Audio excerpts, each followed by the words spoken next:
So here at the bench of my dad, who started our business back in 1971, a watchmaker himself who was always very determined to have really reliable movements to run through our series of watches. So today I thought, what better place to start than with the movements, than with the mechanical movements.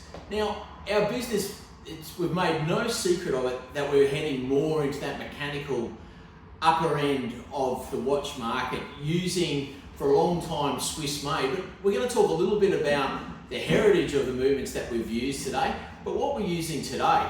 So we've introduced to all our automatic movements now the Sellita SW200. Great movement, a fantastic workhorse for a number of the big Swiss brands that you have globally sold. We've moved to Sellita off the back of Rhonda, who we work with quite closely, another family business into their third generation making movements in Switzerland.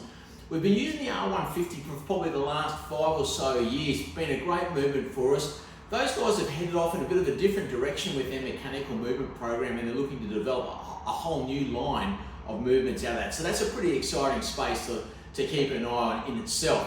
The R150 was quite sort of different to our precursor, which was the ETA 2824 that we used for a long period of time, and a great workhorse and a great servant to the Adina brand. But when we moved into the R150, it was interesting to note that with their movement that they developed on the rotor that swings around on the back, as many who follow our channel would know, is what winds up the spring to power the watch. Inside and behind the rotor is a reversing wheel that sort of transfers the energy, for want of a better term, of the rotor into the mainspring. So with the R150, they're only using a single reversing wheel in it, and so it required a little bit more energy on the rotor to actually get that reversing wheel going. Now with the 2824 and with the Sellita SW200, they're using 2 reversing wheels, which means that the rotor only needs to move a small amount to actually get that get those reversing wheels going. So it's probably a little more efficient than the R150, but just as reliable. And we're quite exciting for us to start this relationship with Sellita.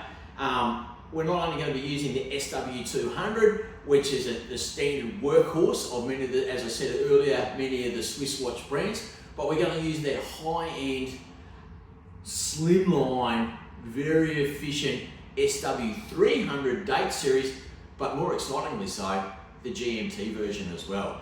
So this is going to really accelerate that idea of moving Adina further up into that premium era of the watchmaking pedigree that we love.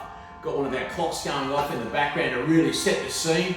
Grandfather clocks, although not part of this conversation, are certainly still part of what we do here. We're bringing those movements in from Germany. So from Hermann & Son, a vastly reliable German clock manufacturer. But when it comes to the movements that we're using in our watches, in our quartz series that we'll cover on another day, we're still using Rondas throughout. But now as we move into the mechanical era and further embrace higher and higher and more beautiful automatic watches, we're moving into the Sellita series, which is quite an exciting time for us.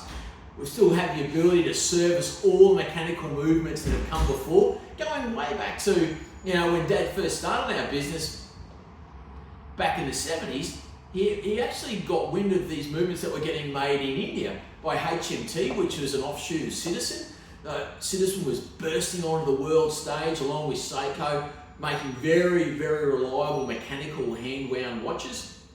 Dad tells the story of going over to Bangalore and speaking with the HMT guys. So with a number of our hand-wound mechanicals back in the day that were using these HMTs, we sort of moved then more into the Eaters and then stuck with that Swiss made.